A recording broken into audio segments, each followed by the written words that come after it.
नमस्कार दोस्तों। सुनैना की कहानी के 2 भाग हम पहले ही सुन चुके हैं।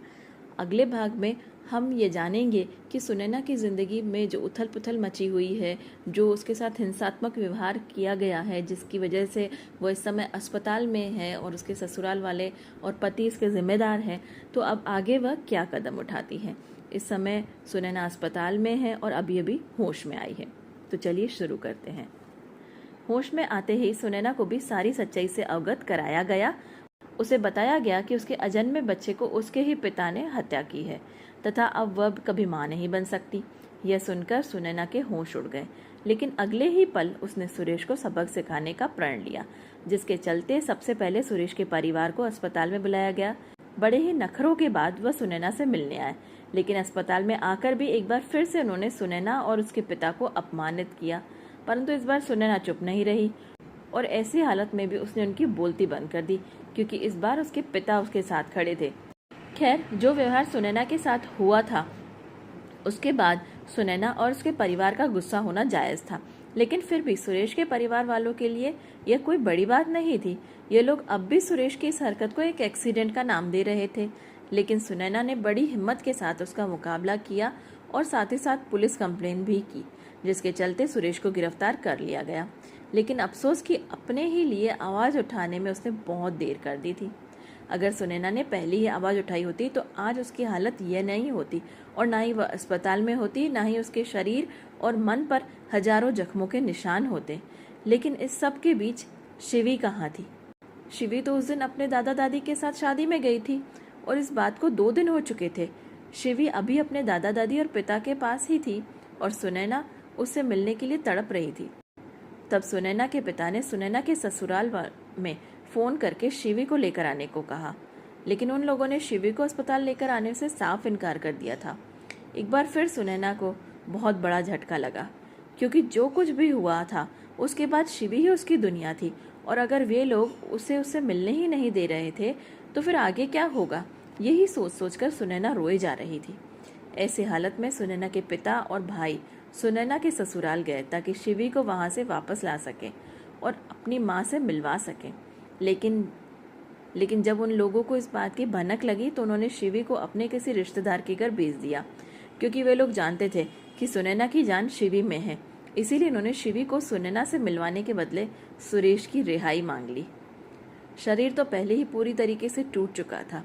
ऐसे में ससुराल वालों के मुंह से इतनी बड़ी बात सुनकर सुनैना बेहोश हो गई। एक तरफ उसकी खुद की जिंदगी थी तो दूसरी तरफ उसकी बेटी की जिंदगी।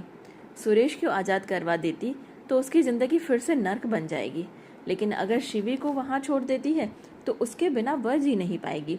ऐसे में कोई भी निर्णय लेना सुनीता के लिए मुश्किल हो रहा था। तब सुनैना के पिता ने अपने किसी जानकार वकील से बात की ताकि कोई सही सलाह मिल सके। वकील की सलाह के अनुसार सुनैना ने सबसे पहले सुरेश से तलाक के लिए अर्जी लगाई और दूसरी तरफ शिवी की कस्टडी के लिए भी अर्जी लगाई, क्योंकि सुरेश ने सुनैना के साथ बहुत गलत व्यवहार किया था और उसका शरीर इस बात का गवाह था।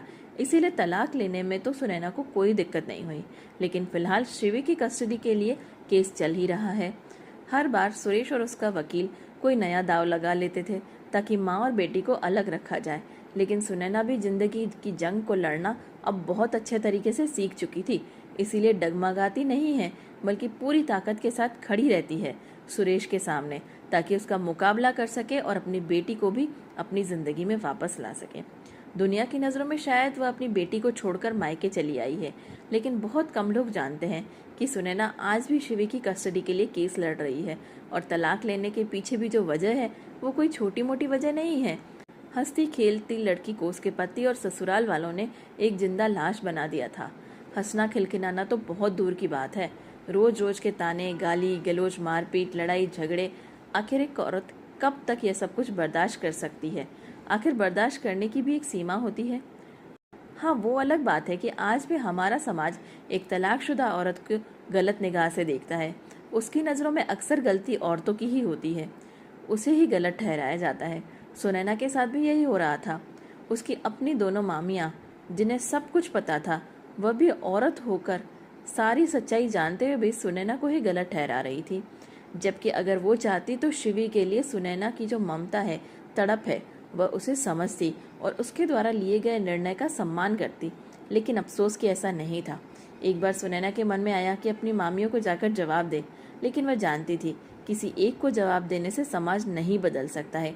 इसीलिए उसने चुप रहना बेहतर समझा और चुपचाप अपनी लड़ाई लड़ते हुए संघर्ष करती रही। तो दोस्तों, सुनैना की संघर्ष भरी कहानी आपको कैसी लगी कमेंट करके ज़रूर बताइएगा। अगर आपने पहले 2 पार्ट नहीं सुने हैं तो उसका लिंक भी डिस्क्रिप्शन बॉक्स में है।